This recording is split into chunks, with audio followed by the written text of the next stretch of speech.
much sleep do you get in these days? Is it 3 hours, 4 hours? I was getting 3 or 4, but my wife completely put a stop to it. He said, "You're going to kill yourself." So I'm up to 5 and 6. Yeah, it makes a big difference. It really does. Those extra 2 hours is like everything in the world. The country wants you to stop. Yeah, please sleep. Get your rest.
Okay, thank you very much, everybody.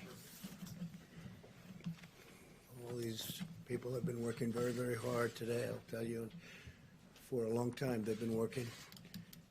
But before I begin, I want to express our nation's well wishes to Prime Minister Boris Johnson as he wages his own personal fight with the virus. All Americans are praying for him. He's a friend of mine. He's a great gentleman and a great leader. And he's, as you know, he was brought to the hospital today, but I'm hopeful and sure that he's going to be fine. He's a strong man, strong person.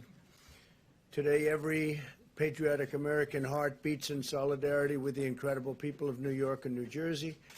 They've really become a very hot zone, but some very good things are happening. In New York, the first time where the deaths were less from the previous day. That's the first drop so far, so maybe that's a good sign. It could be. And the hospital levels are starting to perhaps decrease. It's been very short, but perhaps decrease. So we wish Governor Cuomo and all of the people in New York great, and New Jersey, your governor's doing a great job. He's doing a great job in New Jersey. They got hit very hard. I just want to say that the full power of the American government and American enterprise. It really is. This is an all-out military operation that we've waged, and especially over the last number of weeks. 50 states and territories have now been approved for major disaster declarations, which is very unusual. Thanks to the Army Corps of Engineers, New York City's Javits Center is now one of the largest hospitals in the United States. It's designated for treatment of the virus, patients and staffed by hundreds of federal medical personnel deployed from 2 Army hospital units, and they're doing a great job.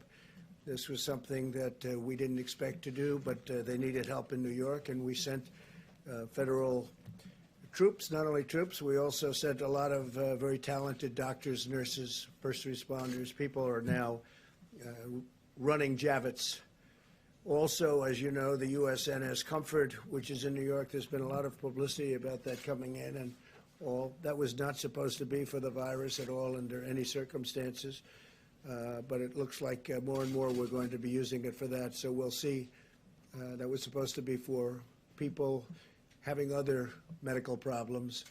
But it's very interesting because there are virtually no cars on the road, no motorcycles on the road, no anything on the road. Things that would normally be taken care of, we don't see anymore. So we haven't seen that in a long time. It's perhaps a positive.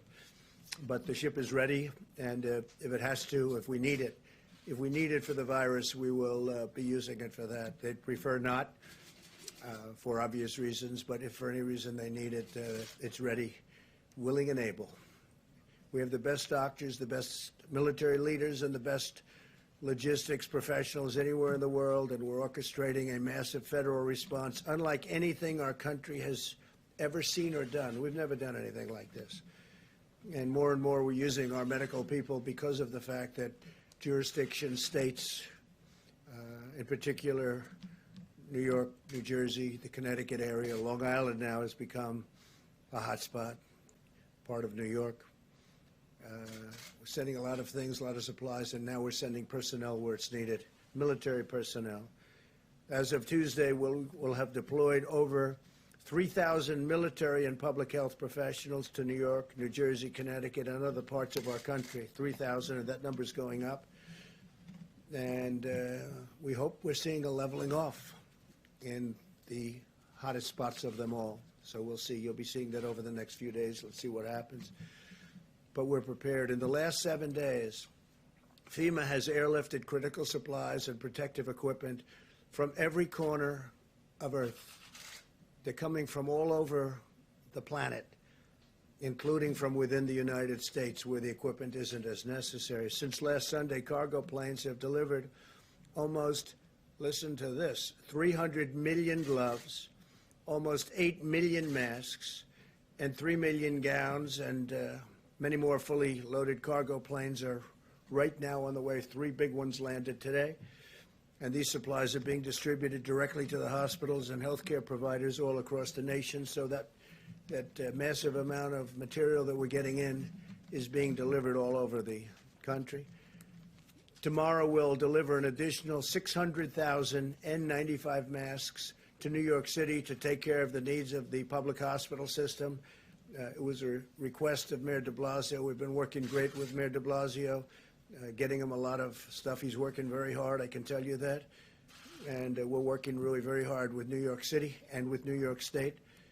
And at the request of Congressman Lee Zeldin out in Long Island, we will also be delivering another 200,000 N95 masks to Suffolk County, where they need it very badly. So we're getting that out on an emergency basis. Should be there tomorrow.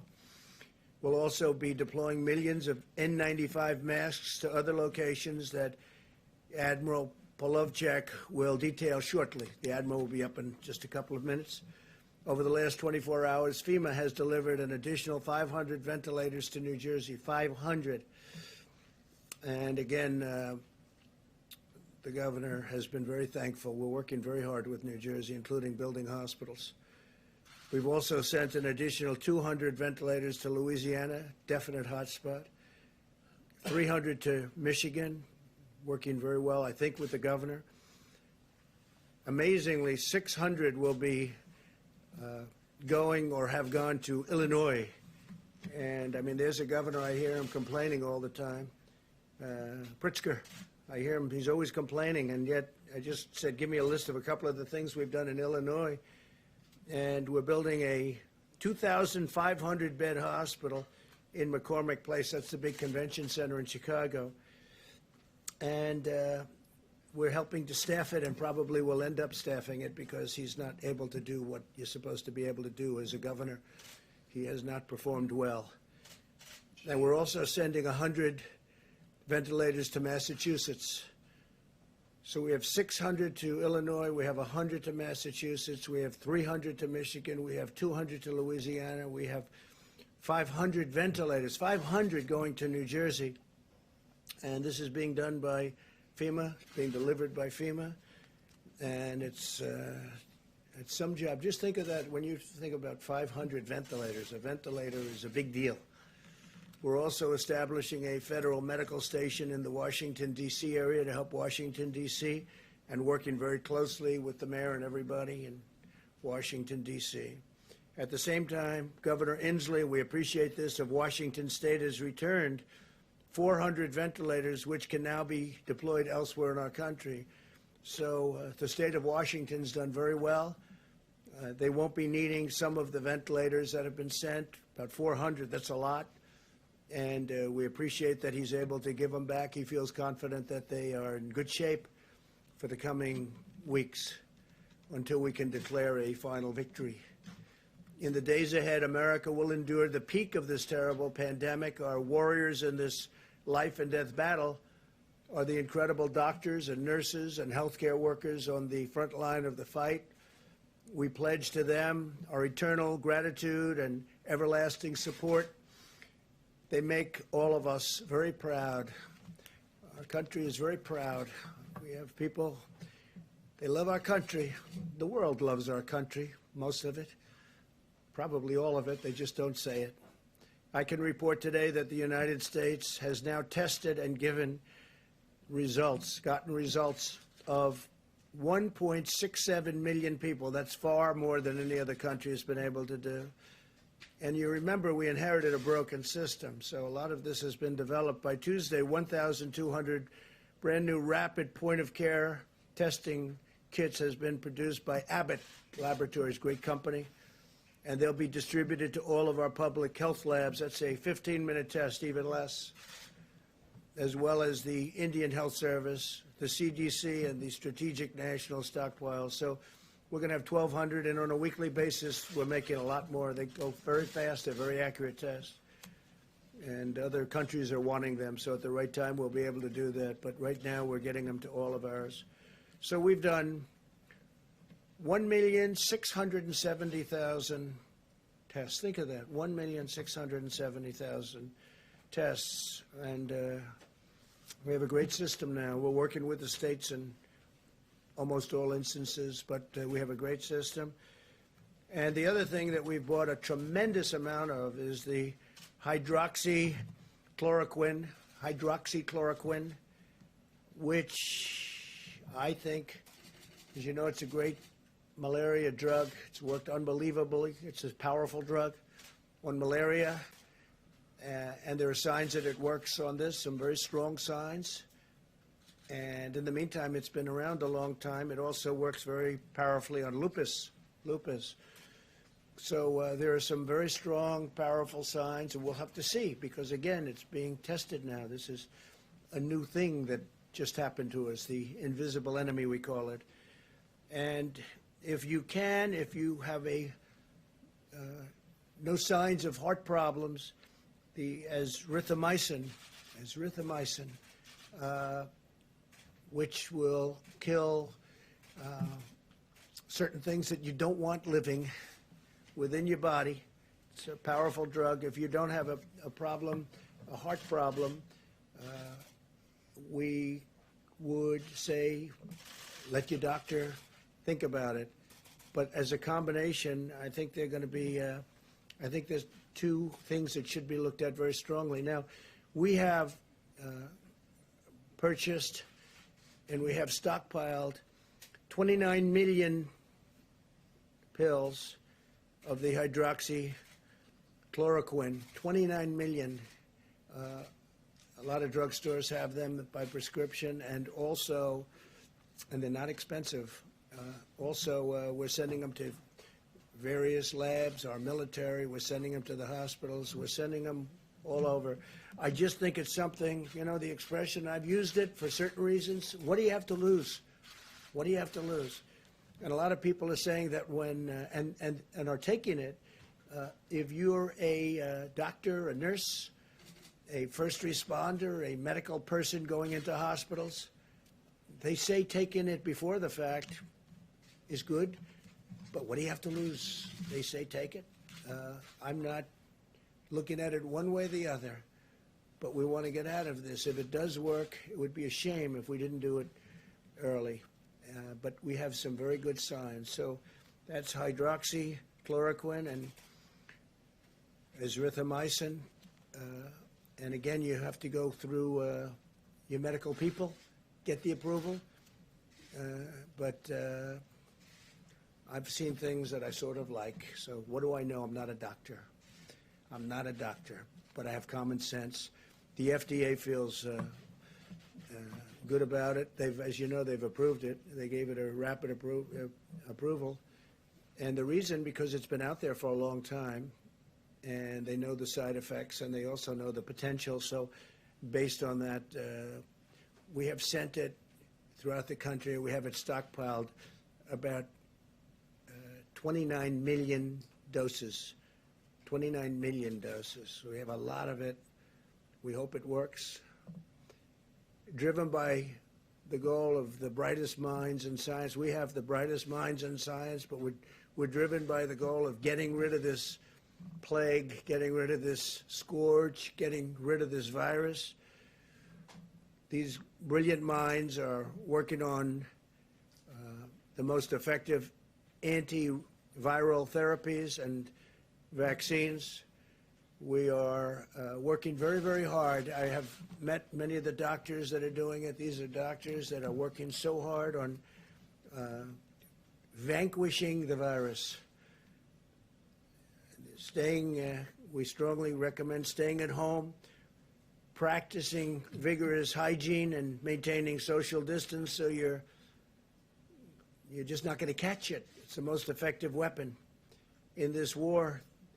And I will tell you, we are committing to you, we're committing to the people of our country like few administrations, few people, few professionals have ever committed before. They are working so hard. I see them before my eyes, exhausted. People that I'm dealing with every day, exhausted. They haven't left their offices. They haven't left their hospitals. We meet with them. We see them. And tremendous strides have been made. I think the vaccines, we'll have a report on that, but the vaccines, working together with other countries. We're also working with other countries, many other countries. And we all want everyone else to be first. We're very happy, but we are very far down the line on vaccines. We'll see how that all works. Johnson & Johnson's doing a great job, working very hard. A vaccine would be great. Therapy and therapeutics would be great. We'll see what happens. In the meantime, you may listen to what I said about the two drugs mentioned. My administration is rapidly implementing the largest emergency economic relief package in American history. You've seen what's been happening. Billions of dollars in small business loans have already been processed through Paycheck Protection Program. So we went out on Friday, and literally it's become so popular. It's been worked with the banks. They get it to the small business. It's all about employment. It's all about jobs. We want you to keep your jobs. Give small business funding to keep the workers on the payroll. And we're sending direct cash payments to millions of Americans and rushing aid to the hardest hit industries. We're saving industries. We will be, you'll be seeing it. And if we do more, we're going to do more, and we're going to try and get directly to people that are hit so hard. But we're going to take care of our workers. We're going to take care of our citizens. We're going to take care of our small businesses. We're going to take care of our large businesses, the airplane industry, the airline industry, a lot of great industries that we have that are in trouble because of what took place over the last short period of time. These are industries that were doing better, for the most part, doing better than ever. The airlines were doing great. Oil was doing great, oil and gas, and the energy industry was doing phenomenally well and got hit like nobody's ever been hit before. Just about like no industry's ever been hit before. There's never been anything like this. But we see light at the end of the tunnel. Things are happening. Things are happening. We're starting to see light at the end of the tunnel. And hopefully in the not too distant future, we'll be very proud of the job we all did. Can never be happy when so many people are dying, but we're going to be very proud of the job we did to keep the death down to an absolute minimum, the least it could have happened with this terrible, terrible virus. In closing, I also want to note today is Palm Sunday and the beginning of Holy Week for Christians in America and all around the world. While we may be apart from one another, as you can see from our great churches, our great pastors and ministers are out there working very hard, but we may be apart. We can use this time to turn to reflection and prayer and our own personal relationship with God. I would ask that all Americans pray for the heroic doctors and nurses, for the truck drivers and grocery store workers, and for everyone fighting this battle. I had mentioned yesterday where I see the nurses rushing into hospitals, and they're putting on their outfits and they're putting on their masks and goggles in some cases. They're rushing into war. They're rushing into war. And I see people from apartment houses screaming and shouting and singing their praises. It's an incredible thing. They're warriors. These doctors and nurses, they're running into buildings and they're literally putting it on as the doors are opening. They're putting all their stuff in, running inside. And they're running inside to tremendous danger. Tremendous danger. But most of all, I'd like to ask for your prayers for the families who have lost loved ones. Ask God to comfort them in their hour of grief. It's a great hour of grief for our nation, for the world. This morning, I was talking 151. For 4 days, I said 151. 151 countries. This morning, it's 182 countries. It jumped up a lot. So as of this morning, it's 182 countries are under attack from this monster. With the faith of our families and the spirit of our people and the grace of our God, we will endure, we will overcome, we will prevail. We have learned so much. We will be stronger than ever. And I just want to thank everybody. I want to thank the incredible professionals on the task force also. We had a big meeting today. We were calls all day long to so many different people. And I think our package to get everyone working when we're ready is really turning out to be successful. We may have to make it larger because it's been really successful. But all of that comes back to this country.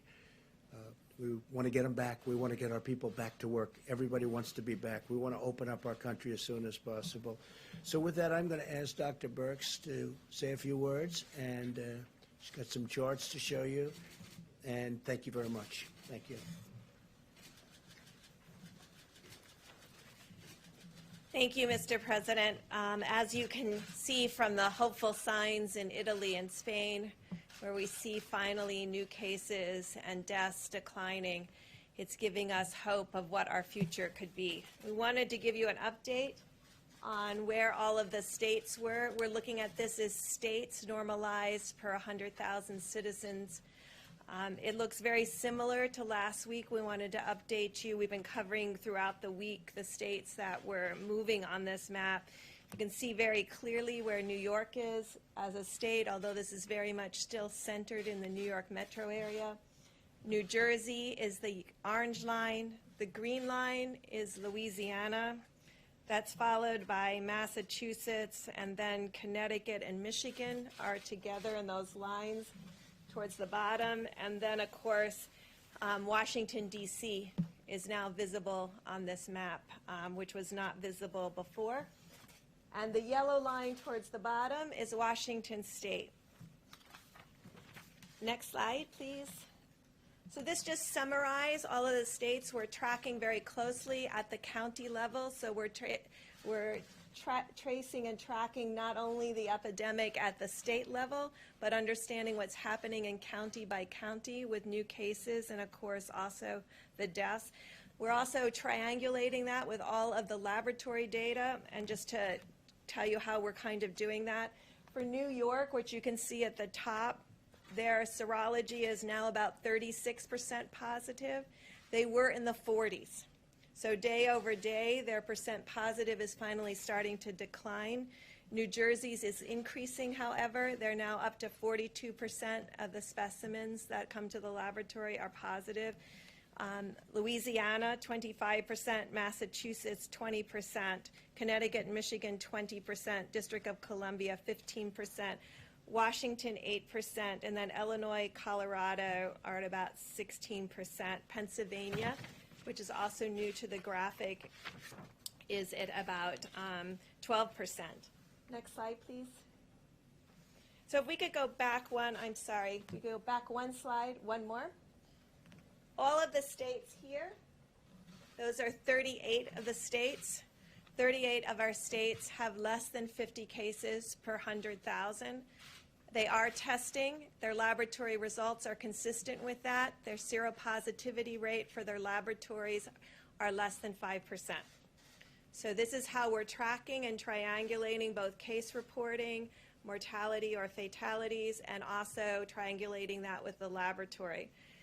The New York metro area, New Jersey, Louisiana, and a series, and Washington State have all tested at a rate greater than Italy and Spain. I know many of you were tracking that.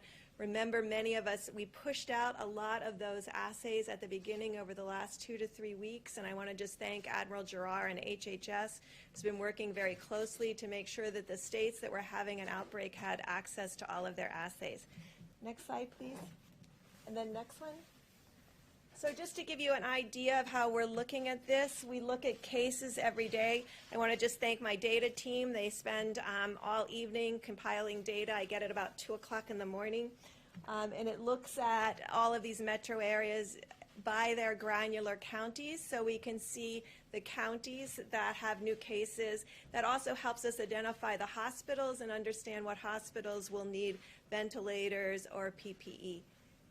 So this is the Detroit area. It's Oakland and Detroit, Wayne County. Next slide. We also track mortality. It gives us insight into how many clients are in the ICU and need care. We want to make sure that we're meeting the needs both on cases and really appreciating the frontline healthcare workers that are really saving many people's lives. Next slide. This just gives you an idea from New Orleans. We are now also tracking St. John the Baptist Parish also, but this was New Orleans and Jefferson County, and really tracking those on a case-by-case basis to look for changes over time. And next slide is their mortality. And you can see it's starting to stabilize. So this is how we've been tracking and tracing the epidemic as it moves through states and counties and communities. But as we started, we just wanted to note again, we do see hopeful signs in Spain and Italy. They have completed nearly 4 weeks of mitigation with people really doing social distancing, staying at home, ensuring they were washing their hands. If they have to go out to the grocery store, they're extraordinarily careful. They send one person from the family. And so we can really see that beginning to work, and we're very hopeful that over the next week, although we'll see rising number of cases of people who lose their lives to this illness, we're also hopeful to see a stabilization of cases across these large metro areas where the outbreak began several weeks ago. So thank you for your attention. Thank you very much. Admiral, please. Thanks, sir. What I thought I would do is update on the air bridge first, and then follow up on Dr. Bricks and how we're geographically aligning the supply chain. So the air bridge, we had 3 additional flights come in today, bringing 1 million gowns, 2.8 million N95 masks, 2.8 million surgical masks, 11.8 million gloves, 18.6 thousand gowns on 3 flights. And that material will be pushed out across the nation, delivered to hospitals, nursing homes across the country. Dr. Bricks went through the geography, and so over the last few days, I've been aligning the supply chain to those areas, and then reaching down into those areas and extracting data from those areas on PPE burn rates. So, for example, I spent the weekend talking to the Chief Operating Officer of Detroit, Hakeem Berry, for example, then talked to the leadership at Detroit Medical Center, Audrey Gregory, talked to the health officer in Oakland County, Michigan, and then also with the Chicago health officer, Dr. Allison Arway. So reaching down to a level to understand their needs. So we're geographically aligning the supply chain. Right? So you can see Dr. Bricks went through these counties, and we're getting down to the county level. And then aligning it by priorities of point of care. Public hospitals first, VA hospitals, private hospitals, nursing homes, first responders, acute care. So over the coming days, we will be making a push to the geographic areas that Dr. Bricks mentioned, increasing the volume through the supply chain to those areas to give them weeks, not just days worth of supply. Primarily using our industry partners that we are directing, Cardinal, McKesson, Medline, Owen Minor, Henry Schein, Concordance Healthcare, directing them to put product to the hospital door, the nursing home door, the first responders, directly to them. We're also in the working to push out millions of doses of hydroxychloroquine. Right, we are working the distribution there to push the same thing to the same impacted areas, working it to get in the hospitals and to every pharmacy. And so my team is back there right now, working the arrangements to make that to the hospital front door and primarily to the local pharmacies, so doctor can write those prescriptions and you can get it prior to having to go to a hospital. Great job. Thanks very much. Mike, please. Thank you, Mr. President, Mr. Vice President. My last appearance here, I mentioned that the President had given the Department of Veterans Affairs very specific instructions to be as aggressive as possible in response to the virus crisis, and not only to protect veterans, but also to help the American people. As many of you know, we have 3 primary missions at VA. One is to support veterans' health, the other is to provide veterans with benefits, and the third is memorial services. But we have a 4th mission, and that is to support the nation in times of national emergency, both in war and in peace. We provide a bridge from the federal government to the states and localities during these emergencies. As a result of that, I have ordered our veterans' hospitals to begin preparing more than 1,500 beds to make them available both at the ICU and the acute care level to the states and localities across the country. As a result of that, we have opened up approximately 100 beds in the metropolitan New York area, in Brooklyn, and in Manhattan, and East Orange, New Jersey. We will be informing the governor of Louisiana, John Bel Edwards, tomorrow that we will give him access to our VA Medical Center in Shreveport, Louisiana, to come to the aid of the people of the Pelican State. I've also given instructions to initiate the 4th mission in Michigan. we will be providing the people of Michigan access to hospital beds in both Ann Arbor and in Detroit. We've also provided a pharmaceutical trailer to be used by the governor of Michigan at Cobo Hall to support the citizens of Michigan who will be coming into that facility for medical care. We have also informed the Commonwealth of Massachusetts that we will be helping them in their efforts to protect their most vulnerable citizens in 2 of their nursing homes. So, in accord with the President's instructions, the 400,000 men and women of the Department of Veterans Affairs are in this fight. We are in the fight not only for the 9.5 million veterans who are part of our service, but we are in the fight for the people of the United States. Thank you. Thank you. Thank you, Mr. President. And you all have just heard from several members of the President's White House Coronavirus Task Force, and we are truly blessed to have the kind of leadership that we have, whether it be Admiral Polovchek, who is organizing the distribution of tens of millions of supplies, whether it be Dr. Birx and Dr. Fauci are analyzing the data literally hour by hour, or whether it be that whole of government approach that you stood up, Mr. President, calling on every agency of government, including the VA, HHS, and every agency. I hope the American people know, at this President's direction, we are sparing no expense. We are doing whatever it takes. We're marshaling the full resources of the federal government to respond to the challenges facing communities impacted today by the coronavirus, and making sure every community in America has the support.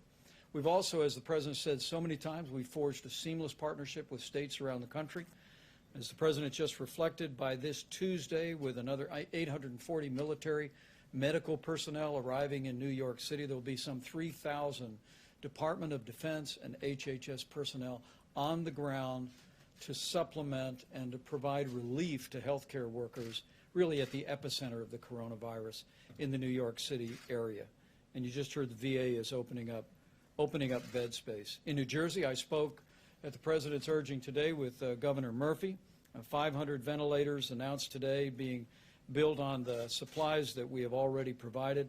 We were able to coordinate with him to extend all federal coordination on testing in New Jersey through May the 30th, if the need is there, and also opening up VA beds. I spoke with Governor John Bel Edwards in Louisiana, and was encouraged to hear from him that, as you heard Dr. Birx say, that new cases were down slightly.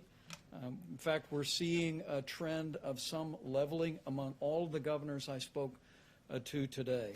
And I know what the Secretary of the VA just announced about opening up VA facilities has been a priority for Governor Edwards, but I assured him we're going to continue to send resources and supplies and personnel to support their health care.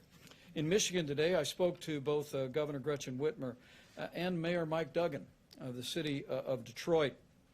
Governor Whitmer and I spoke about a new program in Detroit that will make hydrochloroquine available for 3,000 patients through the Henry Ford Hospital. They'll be tracking in a formal study the results of that. But at the President's urging, I assured her that we're more than prepared to make hydrochloroquine broadly available to pharmacies and doctors' offices across the Detroit area as they deem appropriate. I also heard from Mayor Mike Duggan, as I told you, Mr. President, and he was so grateful to the FDA, not only for approving the Henry Ford Hospital test that will be exploring hydrochloroquine, but also for the rapid approval of the 15-minute test. In fact, Mayor Duggan told me that he was able to use the 15-minute test this weekend to test 150 first responders who had been sidelined because they'd been exposed to the coronavirus. They all got the 15-minute test. They're all back in the line of duty, and the mayor couldn't have been more grateful. In Illinois, I spoke with Governor J.B. Pritzker, as well as Mayor Lori Lightfoot of Chicago.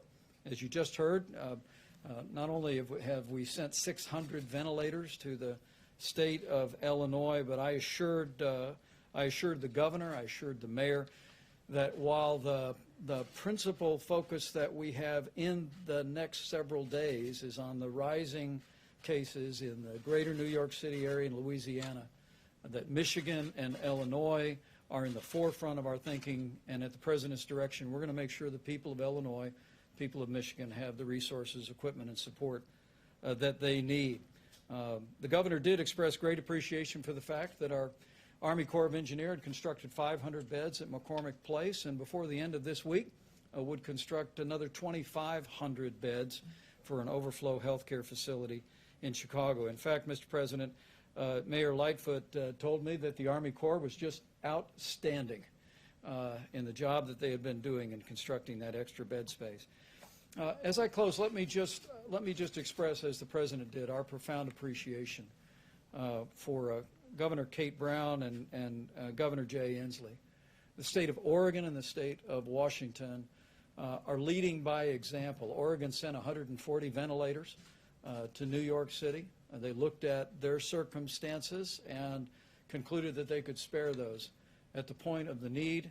And because of the low and steady numbers in Washington State and in California, Governor Inslee today announced that they were sending 400 ventilators back to the Strategic National Stockpile, and those will be deployed at the point of the need. You know, not only are California and Washington State low and steady, but frankly, as I talk to governors and mayors today, I want to say to the American people that we are beginning to see the glimmers of progress. The experts will tell me not to jump to any conclusions, and I'm not, but like your president, I'm an optimistic person and I'm hopeful. And the truth is we're starting to see cases and, most importantly, losses and hospitalizations begin to stabilize. But make no mistake about it, I want to say to the American people, if that holds, if that's happening, it's because of what all of you are doing. It's because the American people are putting into practice the coronavirus guidelines for America. You're listening to your state and local officials. You're practicing social distancing. You're using drive-thrus instead of going into restaurants. And so on behalf of your president and all of us, working really at every level, I just want to say thank you, America. Thank you for responding. Thank you for putting other people's lives in the forefront of your thinking, putting it again over and above your own inconvenience and difficulty. Because of your efforts, there is, as the President just said, light at the end of the tunnel. And I'm absolutely convinced with the continued cooperation, patience, persistence, and prayers of the American people, we'll get through this, and we'll get through this a lot sooner than we first thought it would take. Thank you. Very much. Thank you. Mr. President. Yeah, Mr. President, if we could start with the Admiral, if that's right, please, sir. I wanted to ask you about the air gap flights, sir. There were the 2 flights that came through, the 3 flights, where did they come from, sir? They came from Asia. Asia, okay. And then you were mentioning all these supplies being dropped off, the masks, the gowns, the hydrochloroquine. How are you guys making sure that there's not a run on these products? You know, you drop them off at Hospital A, and that people just don't rush and go grab every mask, gown. And then a question for you, sir, after that. And so it's going to the loading dock, and there's an invoice. And so those people that are responsible for that loading dock and that invoice, they're going to make sure that there's not going to be a You're run not on the worried about bank. a run on any of these. Okay. Thank you, sir. I appreciate that. Mr. President, first, did you have a We chance? do get orders for a lot more than sometimes we think an area needs. Generally speaking, we like to either negotiate that down or give it to them as they want. So we've had a lot of orders that we think are high, but we generally like, if we have, for instance, with the medicines and with other things, we like to give it to them. Every day we're building it up very rapidly and deploying it. But we do get orders from some of these states where we don't think they need it. We try and get it for them what they want anyway. Okay, go ahead. And then, you mentioned the Prime Minister off the top. Have you had a chance Yes. to speak to him today, sir? I didn't speak to him, no. I did get a call from the ambassador. And, hey, it's a big move going to the hospital. It's a big thing. He's a great gentleman, so I just hope he's okay. And then also, you mentioned the nurses, the doctors, the people that you Yes. see celebrating. Sorry, the people that are gearing up and getting ready, the people that are applauding and celebrating him. Has there been any talk on any level whatsoever of some sort of either compensation fund or protection for nurses, doctors? Because there's been a lot of fear. There's been some people that said, I can't risk my family's livelihood. I can't go back to the ER. Has there been any Well, discussion? we're talking about it, and we're talking about doing something for them, but we're really looking at the conclusion. We don't want to focus on that now. They're incredible. They're not saying we're not doing it. They go in with good equipment, with great equipment, and with stuff that's not so good. And sometimes they catch it wearing the best stuff you can buy, brand new, the best stuff. This is a very tough enemy. But these are amazing people. No, we are talking about something, but we're really thinking about, let's get it finished first before we do that, please. The Surgeon General this morning was talking about the coming week being among the hardest and saddest weeks of our lives. He was talking Tough about this week. being our Pearl Harbor, our 9/11 moment. You all are talking about glimmers of hope and stabilization.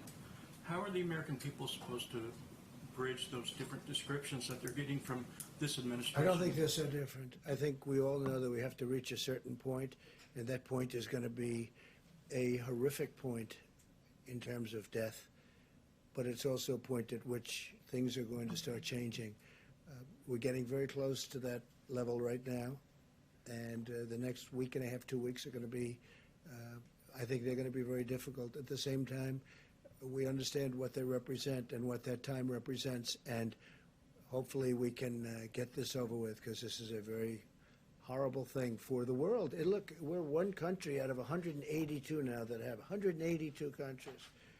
I have a friend of mine said he didn't know we had so many countries in the world. 182 countries are now affected by this, so we want to get it over with. Okay, please. Those numbers, sir, could I just ask one follow-up Yes. on those numbers that you were talking about earlier? How does that change the projections that you were making earlier this week of 100 to 1,000 Well, to 240? we hope we can stay under those numbers. Those are numbers of death, and we hope we can stay under those numbers. That would be terrific, and as far under those numbers as possible. Now, if we did nothing, you know that number too, but the American people really stepped up. So did the professionals. They just really stepped up. So we're hoping to stay under those numbers, and that means the minimum and the maximum, but we're hoping to stay under the minimum number. You know what that number was. Right, but do the numbers that you were talking about today, have they changed those projections? I would say the answer is yes, but I would also say that we're not going to know really in terms of a final toll until we get out to the end. And we're probably, possibly not so far away. We're getting closer. But it's our goal to stay as far under that minimum number, the minimum number as possible, okay? That's what we want to do. Go ahead. Mr. President, as President of the United States, your words carry enormous weight in this country and around the world. And while you acknowledge you're not a physician, you do promote these medicines extensively here. How do you not go so far as to be giving medical advice? And you said yesterday you might take some of these medicines even though you don't have symptoms. Are you still planning to do that? And how do you calibrate being enthusiastic and not playing doctor?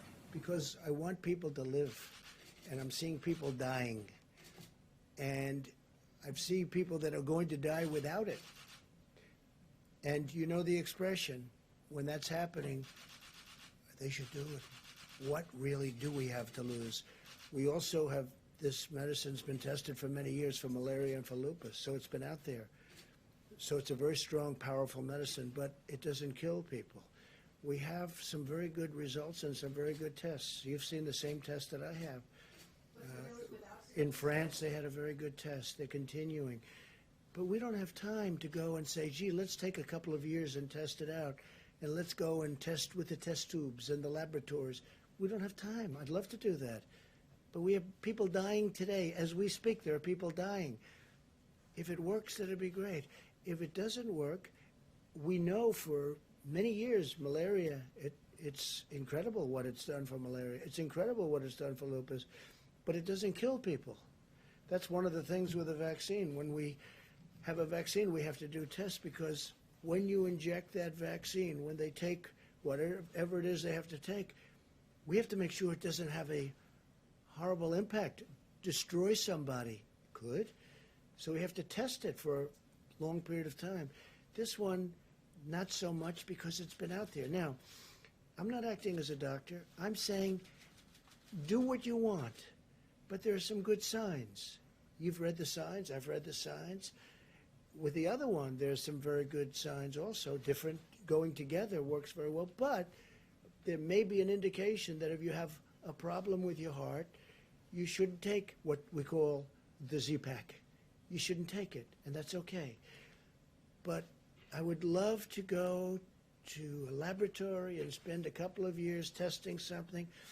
We don't have time. We don't have 2 hours because there are people dying right now.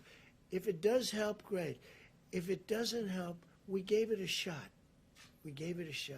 That's the way I feel. You know, we passed something. Yeah, I would be very serious about taking it. We passed something that I'm very proud of. It's called Right to Try. For 45, 50 years they've been trying. It makes so much sense. We have the greatest doctors and labs and lab technicians, greatest medicines, the greatest minds in the world. Everybody admits it. And when we're close to having something, or when we have something that tests incredibly well, you couldn't use it for years because they would take years and years to test. So with the help of also Democrats, I got it bipartisan, but they've been trying to get this passed for decades. You know that. It's called Right to Try. So a person would be diagnosed terminally ill from something. And in the old days, meaning before a year ago, they would say, do you think I could try this pill, this whatever, this medicine that's testing so well? No, you can't do that. You can't do that under no circumstances. They'd leave for Asia. They'd leave for Europe. They'd leave for, if they had money. If they had no money, they'd go home and die with no hope. We got a thing called Right to Try. If somebody's very ill, terminally ill, they're going to die.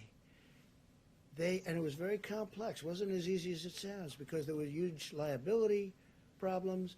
The drug companies didn't want to do it because they didn't want it on test results because these are very sick people, so they didn't want to bring down their test results.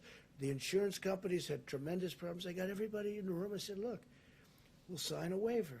The person taking it will say, we're not going to sue. The family's not going to sue the drug company, not going to sue the insurance company, not going to sue the state, the city, or the federal government, okay? It's called exculpation, and we got it done. It's a very simple agreement. I don't know why nobody ever thought of it, but they never thought of it. I did, and we got it done. Now we have Right to Try, which is actually, in my opinion, much more difficult than what we're talking about here. But if there's a medicine or something, a possible cure or something that's looking good, and somebody has something they're going to die or they're very sick, they take it. And you know, we've had some unbelievable results. Unbelievable results. And it also gives the people hope. Yes, please. Mr. President, but the doctors who are treating coronavirus patients, they have the medical expertise to determine whether or not they should prescribe hydroxychloroquine. And many of them And do. there are already clinical trials in place looking at hydroxychloroquine. Sure. So They should be why finished in not- about a year. Why not just let the science speak for itself? Why are you promoting this drug? I'm not. I'm just You saying, come very out here- simply, I'm not at all. I'm not. Look, you know what I'm trying to do? I'm Well, trying you to save come out here lives. every day, right, sir, talking about the benefits of I want them to hydroxychloroquine. try it, and it may work and it may not work. But if it doesn't work, it's nothing lost by doing it, nothing. Because we know long-term what I want to save lives. And I don't want it to be in a lab for the next year and a half as people are dying all over the It's already place. out there. Doctors are already able to prescribe it That's off-label, right. All I'm doing So what is do you saying, accomplish? well, I'll tell you what I accomplished. We bought massive amounts of it, 29 million doses of it. We have it coming from all of the labs. We're actually now doing it here because in case it does work, we want to have it. And we've given it to drugstores. We're sending it all over. FEMA's doing it. We're doing it through different channels, many different channels, including the companies that make it. It's a very special thing. Now, it may not work, in which case, hey, it didn't work. And it may work, in which case it's going to save a lot of lives. Now, a lot of people say if the people walking in prior to getting it, if they take it, it has a profound effect. Well, maybe it does and maybe it doesn't. I don't want to wait a year and a half to find out. And only CNN would ask that question. Fake news. Go ahead. Sir, I have one for Bunch you of on oil, but fakers. first I was hoping to ask Dr. Burks a question. The President just said that, based on the most recent data, that you've seen some change in the projection. I'm wondering if you could, you obviously have a week's more worth of data since the sort of 100,000 to 240,000 potential death figures that you gave us last week. So I'm wondering, with all the caveats that this is sort of based on continuing social distancing and that we might see, if one city pops, things could change dramatically. What are the sort of range that you're now looking at in terms of total death impact?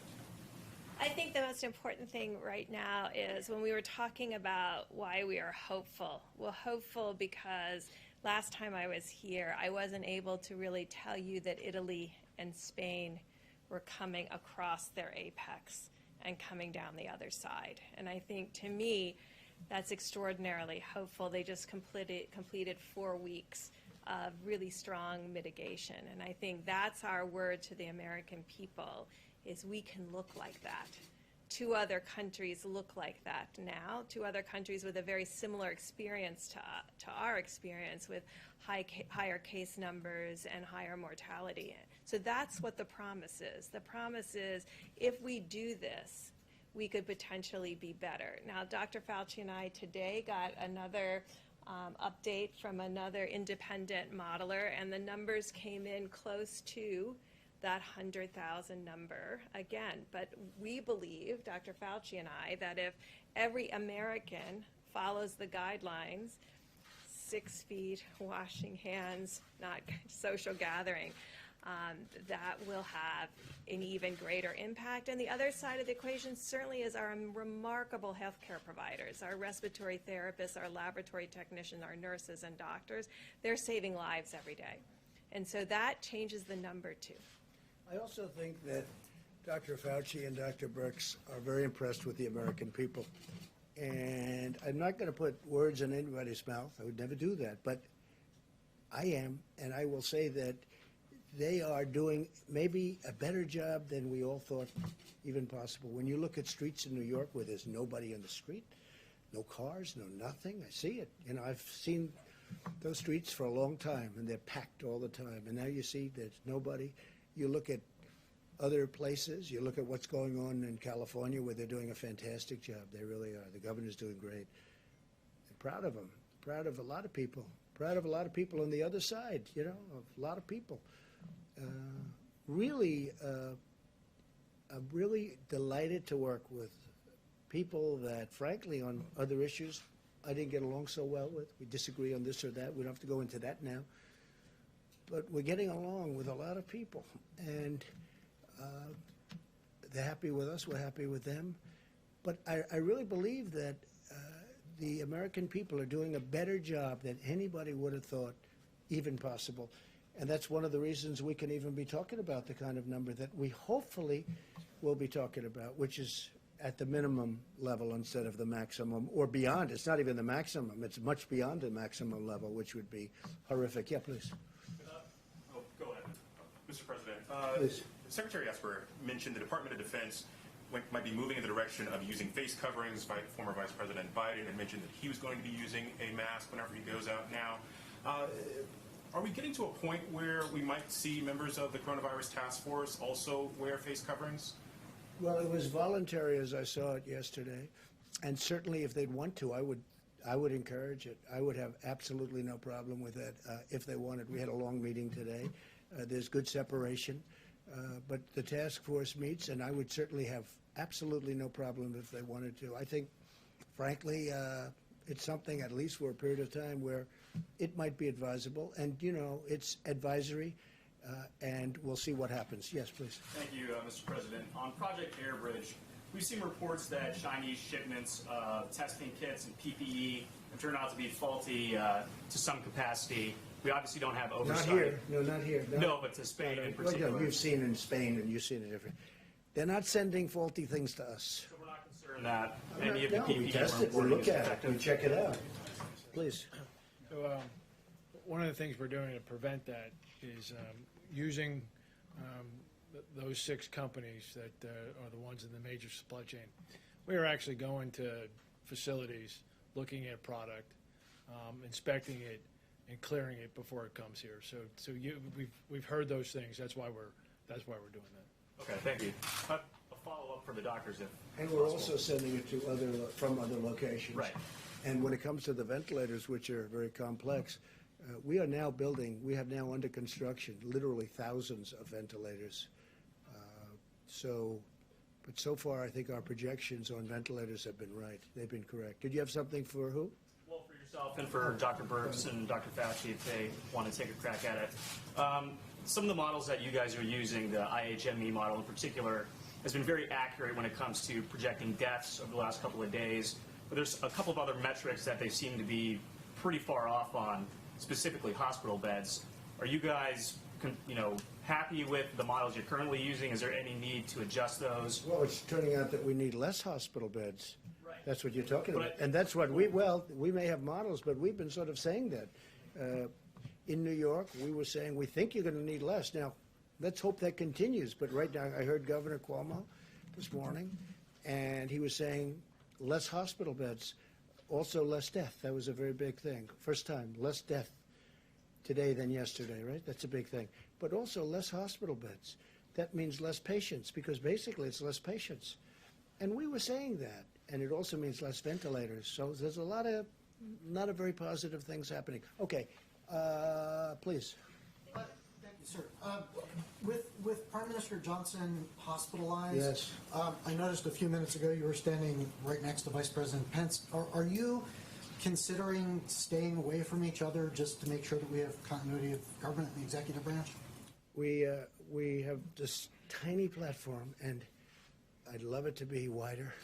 You're staying away from each other. Mike, you were tested? Yes, sir. Okay, like recently, so was I a couple of days ago. You keep interacting with We are, groups of we people. are, here we are on this platform. And, but I get next to him, I don't breathe. I'm only kidding. We are sometimes forced into positions that I'd rather be away, but it's you're all looking for questions. Mike's a very big part of this. I am.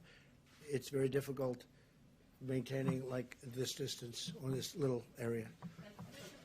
I just wanted to ask really quickly, under what circumstances you would consider leveling tariffs on imports of oil to the United States? Well, if the oil price stays the way it is because of people that really want to see it go up. When I say we want to save a great industry. We built a great industry in this country. If they don't get along, I would do that. Yeah, I would do tariffs, very substantial tariffs, because we're independent now. We have our own oil. And if I did the tariffs, we essentially would be saying we don't want foreign oil. We don't want any foreign oil. We're just going to use our oil. And that would help to save an industry. And, it's become a tremendous job producer. And it's great to be independent. We're independent. Our energy is now independent. We produce more oil and gas than anybody else, than any other country. And that all took place over the very recent time. Now, in the meantime, I'm seeing $91 cents a gallon out on the road. Okay, a lot of people are happy. I see very inexpensive jet fuel. We're trying to save the airline industry, but I want to save our great energy industry, and that's what we're doing. Yeah, so I would absolutely do that. And what we'll do, price will still be very low, but what we'll do is we'll save, and very importantly, we'll save tens of thousands of jobs. One of the other things we're doing is having oil shipped to our strategic oil reserves, okay? And, we're buying it for the right price, and we're shipping it. In some cases, we're storing it for nothing. They're there. We're filling up our reserves with this very inexpensive oil. Nobody thought they'd ever see a price. This is like from the 1950s, where they had big dollars, okay? So, no, I would use tariffs if I had to. I don't think I'm going to have to, because Russia doesn't benefit by having this, and Saudi Arabia doesn't benefit by having. Oil and gas are their major sources of income. So it's obviously very bad for them. But we have an industry that's a very important industry, and It's really formed beautifully. It was the virus that killed it, because what happened is it's down 40% from the day this happened, 40%. Otherwise, it would be doing phenomenally well. So that's it, yeah. Mr. President, can we get an idea of timeline for those people that are waiting for the stimulus checks? How many more days they may have to wait? And then Speaker Pelosi today, or I think last night, said in the next bill that they would like to see additional stimulus checks made. Have you guys thrown around an amount of how much money? No, but I like the concept of it. I think it's good. We're talking about a different way of doing it, but I like the concept. I like the concept of infrastructure. Our country has to be rebuilt. They spend all this money in the Middle East, $8 trillion. We're up to now $8 trillion in the Middle East. We got to rebuild our country, okay? We have to rebuild our roads and our schools, our bridges. We have to rebuild our country. So I like an infrastructure bill. I also like money going directly to people. It's not their fault that this happened. And I do think this, especially the faster we can get it open, our country. Can you believe we're talking about our country, getting our country open? The faster we get it open, the bigger the boom, the bigger the rocket ship going up. I think it has a chance to go really quickly, relatively quickly. I'd like to see very quickly, but we'll see. But part of the stimulus and part of what we're doing, that will help it. And the nice part is we're paying practically zero interest rates.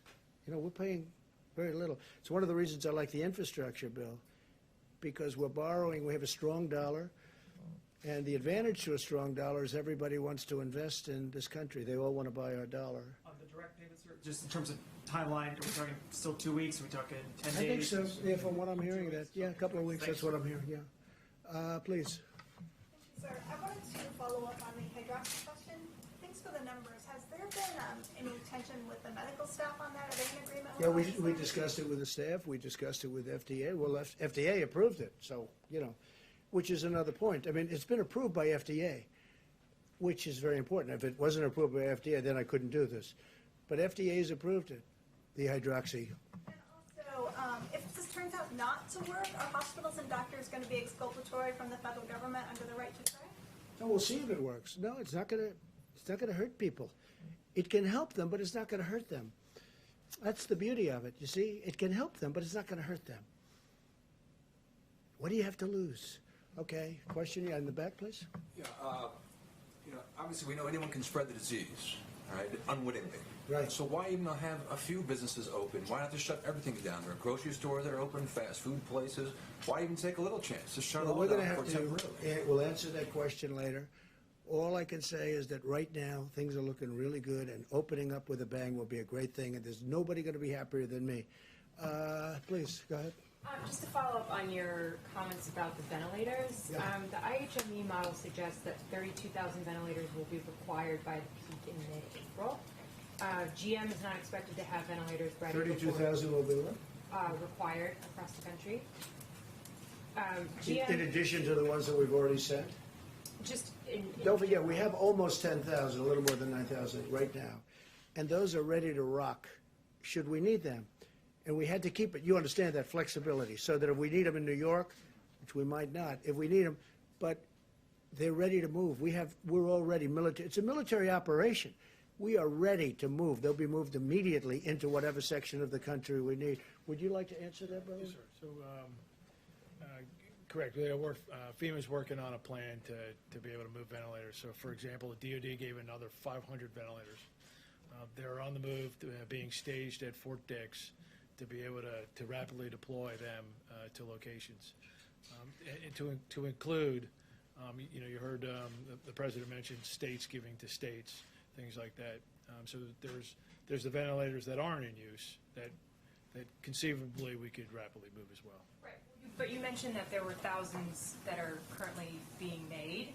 Yes. So I just wondered if there was any update with GM and Ford, just because No, but they're not going to be long. They've started, GM, Ford. We have 11 companies, approximately 11 companies building them, and we're going to have a stockpile for future. Hopefully we never have to use them. They should have.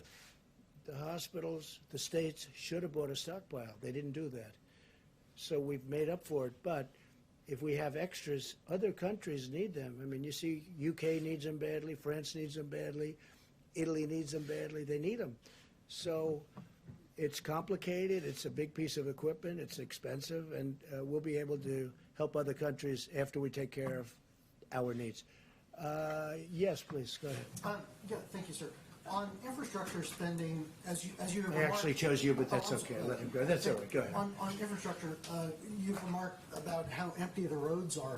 Is there any thought, is there any way to speed up infrastructure? I mean, the Beltway in Washington, it takes forever to do any road repairs because of all the No, I traffic. know, and because they don't do construction techniques that work and that are better. I mean, I see a highway, and which is what I do. I do construction, what I did. I see a highway.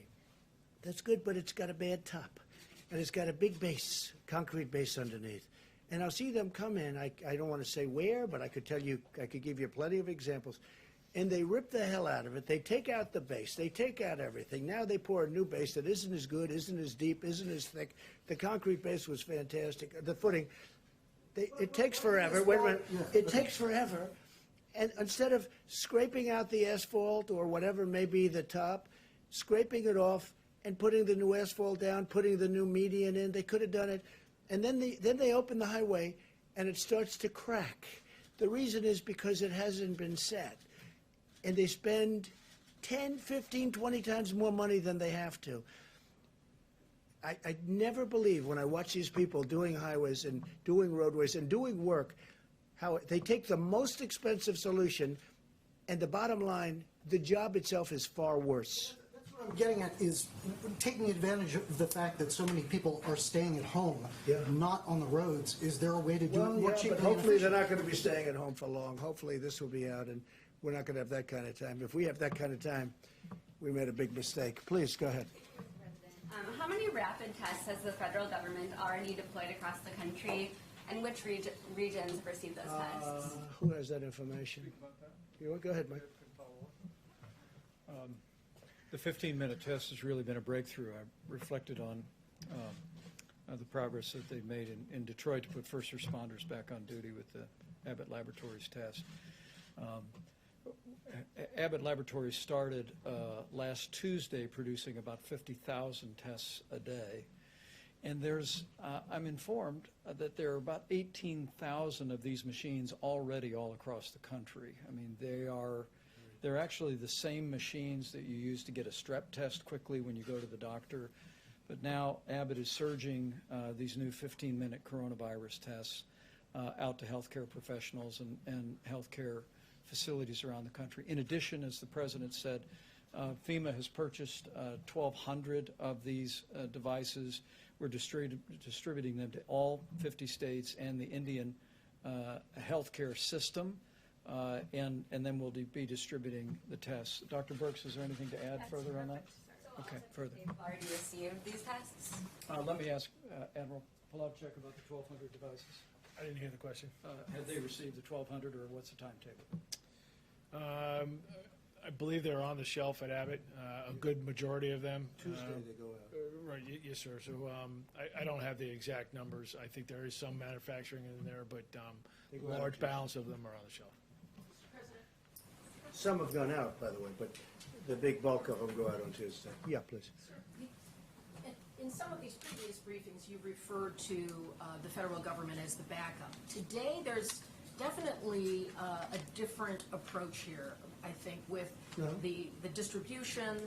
You know, the sense of it in listening to your presentation today is that you are embracing taking a leader role for distribution. Is there a change? No, there's not a change, but we're supposed to be the backup. But like in Illinois, the governor couldn't do his job.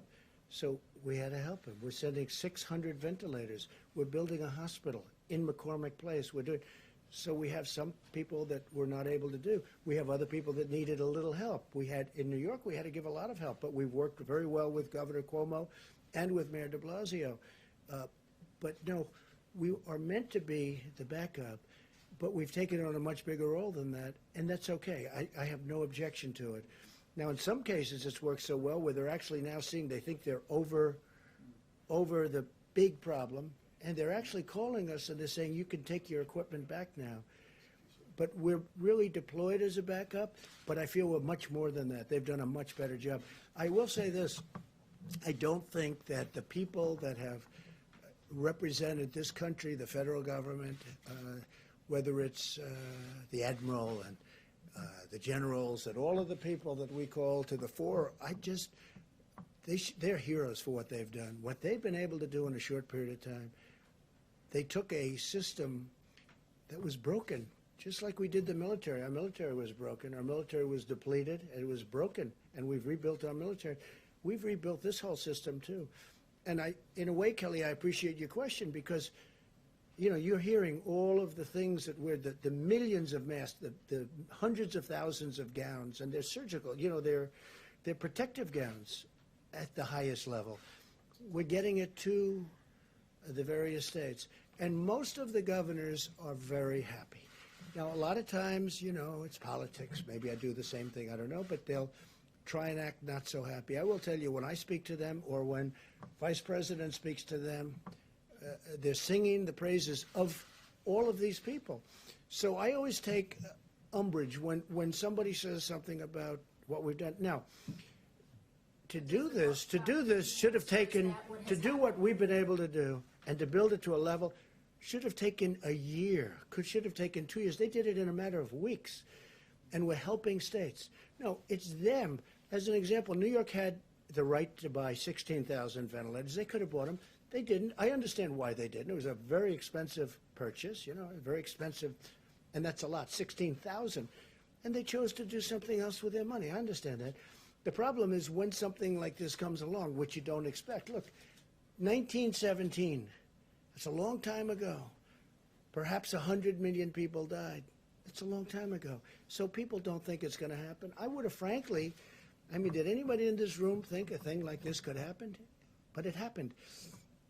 And we built up a force. This is a military operation, as it turned out. It really is, with FEMA, with the Army Corps of Engineers. I mean, Army Corps of Engineers, and you were very gracious on that point. The Army Corps of Engineers building 2,500 units of beds and everything else.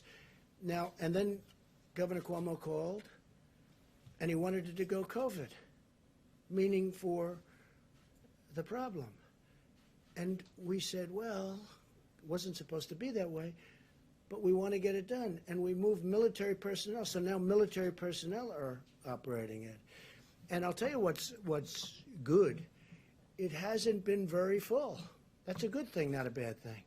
It hasn't been. Now, maybe over the next week something will happen, but it hasn't been. But we have, because it's better than the other alternative where we run out. But they built actually 2,900 beds. And we have also, we built 4 medical centers in New York. We built 4 hospitals, 4 medical centers, and a lot more than that. It's such an honor to have done it. But the people that did it are amazing, and they have to be appreciated by the states. Not me. They don't have to appreciate me at all. I don't care about me.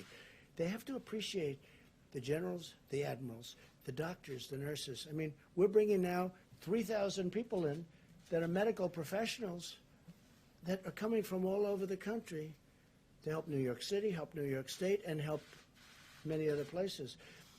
I just think it's incredible what they've done. And I don't think that they've been appreciated. Me, you can forget about. Me, you can forget. Yeah, I actually mean it. They have to be appreciated. Go in the back, please. That you see in the lights at the end of the tunnel. And yesterday you said... I do. I see light at the end of the tunnel. If I didn't, yes. I would not be very thrilled with what we've done. No, I see light at the end of the tunnel. I think indications are some of the numbers coming out today. I think, you know, we had a very good meeting today. We're seeing things that we don't even report because we think it's too early to report. No, I think, you know, we're seeing things happen that are very good. And we also know, all of us, including the medical professionals, that we have to open our country up. We have to get going. We have to open our country up. No country was designed for this. Will you close it? We're in the midst of the greatest economic boom in history for any country. Our country had the greatest economic boom in history. We had the most people working that we've ever had, almost 160 million people. And then from 160 million, they want nobody to leave their house. You know, you use the term cold turkey, right? That's called cold turkey. A country's not designed, this country is not designed for that. We have to get our country back. And I think it's going to come back, and I hope it's going to come back very quickly. Yeah, please, go ahead. Sir, the First Lady has been tweeting encouraging people to wear face masks. That's good. Has she been No, talking she to you feels that about way. this, encouraging you to wear one? She feels that I would wear one. I mean, I just generally am not in a, like, I should, would you like me to wear one right now and answering your question? That would be a little awkward, I guess. But no, I mean, I would wear one if I thought it was important. She thinks, she likes the idea of wearing it. Yeah, she does. A lot of people do. Again, it's a recommendation, and I understand that recommendation, and I'm okay with it. What about your family in New York? Are they going to be wearing them? Are you encouraging them to wear them? Wouldn't be surprised. Can we hear from Dr. Fauci, Mr. President? Sure. What would you like to know? If we're going into this most difficult of times, how can the American people sort of emotionally prepare for that? And while the president is talking and is eager to see the country reopen, how do we balance the mitigating factors that still need to take place before we get Sure, to that Doctor. point? And by the way, he'd like to see the company open too. I mean, you know, he's called an American who loves our country.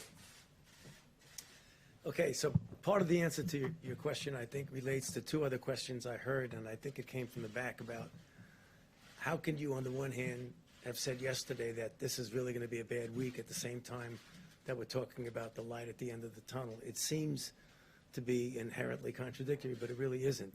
And it has to do with what we explained before about the lag in when you look at the indications that Dr. Birx and the President was talking about, where you see a flattening out of cases, and you don't see the realization of what that means until 2 weeks later. So right now, we're seeing, as we all said correctly, that this is probably going to be a really bad week.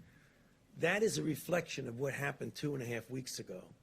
So if we start seeing now a flattening or a stabilization of cases, what you're hearing about potential light at the end of the tunnel doesn't take away from the fact that tomorrow, the next day, it's going to look really bad.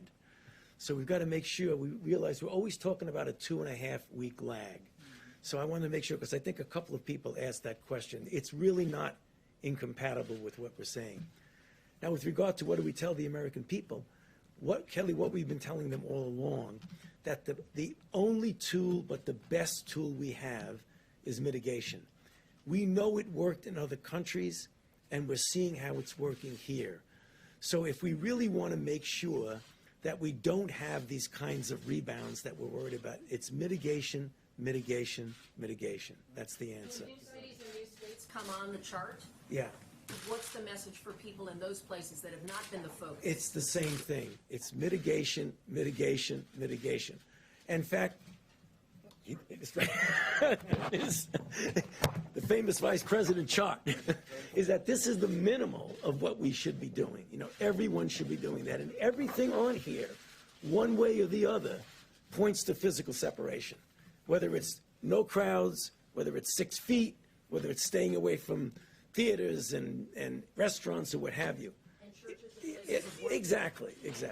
Doctor, are you worried at all about people becoming complacent, though? Are you worried? I mean, because a couple of days of this, I think people are about ready to go nuts staying in their house. And I'm just curious, are you worried at all that after 7 days from now, people are going to say, "Look, I gave it my best shot, but I got to get out"? I mean, You know, I wouldn't say I'm worried about it because I don't think it's going to happen. I mean, from what I've seen, and I mentioned it the other day, my own experience, is that people really understand the responsibility that they have for themselves, for their family, and for the country. So this is about all of us. This isn't just about us. Because if everybody does their part, you are going to not have those kind of rebounds that we're worried about. Dr. Fauci, how many additional asymptomatic cases do you think there are currently in the United States? There's 330,000 more confirmed cases. How many asymptomatic, given what we've learned? You know, we don't know, and even among us, good friends that we are, we differ about that. I mean, it's somewhere between 25 and 50%. Yeah, in other words, about the people that are out there, yeah. And trust me, that is a estimate. I don't have any scientific data yet to say that. You know when we'll get the scientific data? When we get those antibody tests out there and we really know what the penetrance is. then we can answer the questions in a scientifically sound way. Right now, we're just guessing. And would you also And we weigh made great progress with the antibody testing, fantastic progress. And would you also weigh in on this issue of hydroxychloroquine? What do you think about this, and what is the medical evidence? That question? Yeah. I'd Maybe love to hear from 15, the doctor. 15 times. You don't have to ask the question. He's your medical expert, correct? He's answered that question 15 times. Dr. Fauci, why are you not wearing a face mask? What do you, why am I not wearing a face mask now? Okay, there are a couple of reasons. One of them is that part of the, in fact, the major reason to wear a face mask is to protect you from infecting you. I had my test yesterday and it's negative. Okay. That's a very good answer. All right, I think that really could be it. That was I love that answer, especially on the face mask. I thought it was very good. Go ahead. Sir, on the equipment issue, records show that federal agencies did not begin. Oh, stop it. Who are did you not with? begin By the way, who are you the with? Associated Who are Press, you sir. with? The Associated Press. Agencies did begin That's bulk another beautiful- purchases of that's another respirators and Are you ready? masks Are you until ready? mid-March. Let me just answer your question, because I know exactly, same question you ask all the time. Ready? They have done an It's unbelievable first time I've job asked in this. delivering for the Associated Press, which is, not so great. Not like it used to be. The people that you're looking at, FEMA, the military, what they've done is a miracle. What they've done is a miracle in getting all of this stuff. What they've done for states is incredible. And you should be thanking them for what they've done, not always asking wise guy questions. Thank you very much, everybody. Thank you.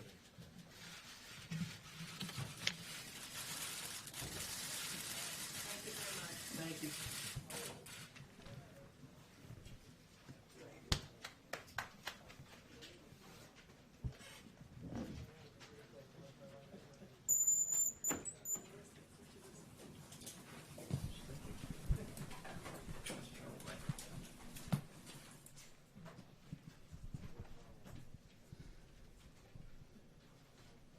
Hey, Control, it's Jeremy. Can you hear me?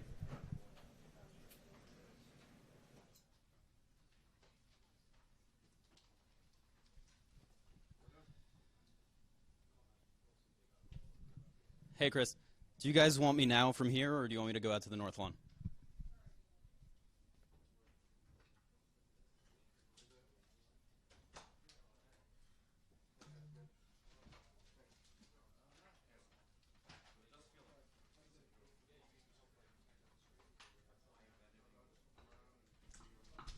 Yep, can you hear me?